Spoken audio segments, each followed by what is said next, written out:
Honorable Union Minister for Environment, Forests and Climate Change,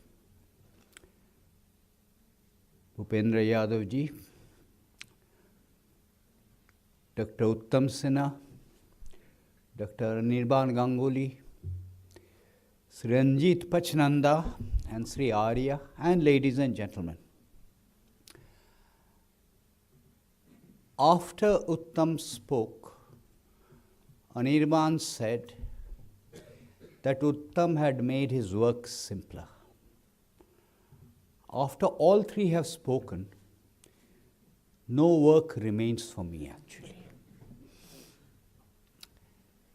So let me say a few things that have not exactly been said, at least not directly. Under the banner of the Shyama Prasad Mukherjee Foundation, since 2015, several books have been published, edited books, on the Narendra Modi government and various aspects of its policies. The four that you see here have in one fashion or the other been involved, not necessarily all four together, have been involved as editors. Uttam called it a quartet. I would prefer to think of it as a quadrilateral because we have pentagon. Invariably, when a book is conceived, one or the other of these four culprits is the origin of the idea. Let's do a book on this. And I must publicly acknowledge that the spark for this book, the idea for this book, came from Ranjit Pachnanda. I'm sure you will read the book. I'm sure you will purchase the book, enrich Pentagon Press in the process.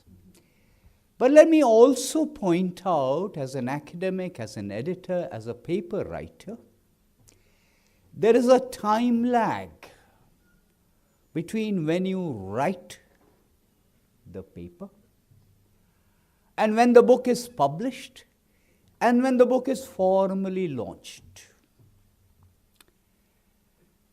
If I look at all of these papers collectively, and I'm not talking only about my paper, I think all of us would have written the papers a little bit differently with a little bit of updating. We would have had much more on mission life.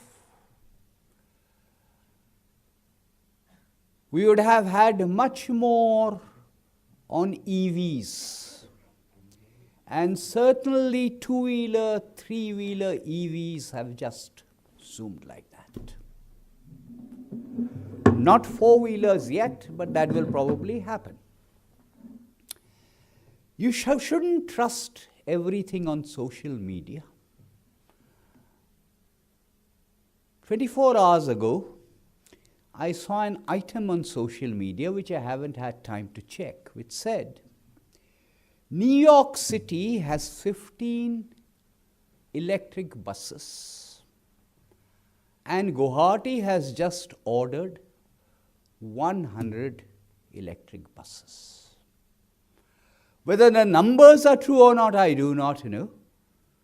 But it is a useful metaphor for what the rest of the world is doing. And I think today, if one of us were to write one of those papers, we would perhaps be a bit harsher on the rest of the world. Ever since Kyoto, we have known that climate change is important. We have known that only perhaps about 10% of the interventions are low cost. About 90% of the interventions are high cost. 90% of those interventions need technology, and therefore You need access to that technology on reasonable terms. And let us remember that technology as it emanates today from the West is typically not publicly generated, it is privately generated. Since Kyoto, Anirban mentioned COP26. Recently we've had COP28. And we know that so far as the West is concerned, we will only have pontification, we will only have preaching, we will have no actual deliverables. Ranjit mentioned a little bit of it, but Jeffrey Sachs and his colleagues track progress towards the SDGs by various countries in the world. And in fairness, all countries in the world post-COVID and post-geopolitical tensions that resulted after that have deviated from COVID. But what does the Jeffrey Sachs kind of tracking show us? It shows us that India has deviated much less compared to the West. And certainly insofar as SDGs connected to the environment and climate change is concerned, India performs relatively well. The moral of what I have just said is while the rest of the world preaches, we simply need to get on with the job of ensuring that our environment is protected, ensuring that climate change does not affect us adversely, ensuring also our priority, which is to deliver electricity to every citizen in the country from whatever source we can get that energy from, of course, with that transition on green energy. There are dashboards, some of which Ranjit has mentioned, the figures on renewable energy. There are dashboards on the behavioral change part of it also, which Anirban mentioned, Mission Life. One example of that is the Swachh Bharat mission. This book and many things outside this book document the interventions that the Narendra Modi government has done for the cause of protecting the environment and climate.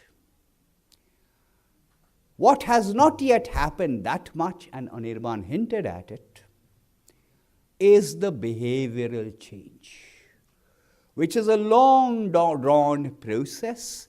Economists may talk about nudge theories, but it does not happen overnight. The Swachh Bharat mission is a clear case of where it has happened. There are instances, and these are also related to climate change, where governance, cleanliness in cities have distinctly improved. In other words, the consciousness, I think, has seeped in amongst a certain slice of Indians that environment, climate, these are important for all of us, not merely for the government. Thank you very much. I hope you will read the book, although I said it is dated.